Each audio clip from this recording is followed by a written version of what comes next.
Repairing a vintage Mamod TE1a traction engine, episode 3, painting and plan B.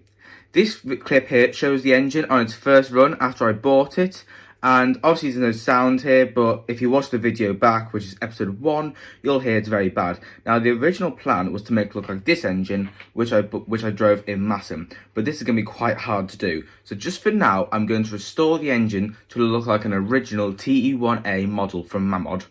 Eventually, when I get a bit more money and a bit more experience and a few more parts, I am going to make it look like the engine I drove in Massam.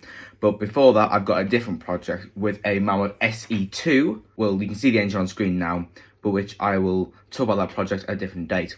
But here what I'm doing, I'm cleaning up the paint, because the paintwork is actually not that bad. It is a bit faded, but it's not bad enough to remove it all, so I'm just going to gently go over it. Now, one thing I'm going to do, which symbolises the engine at Massam, is make the letters on the front red. So I'm very carefully going over the embossed lettering and shaping on the front to make it look red. As you can see, I did accidentally fill in the letters, but it's alright.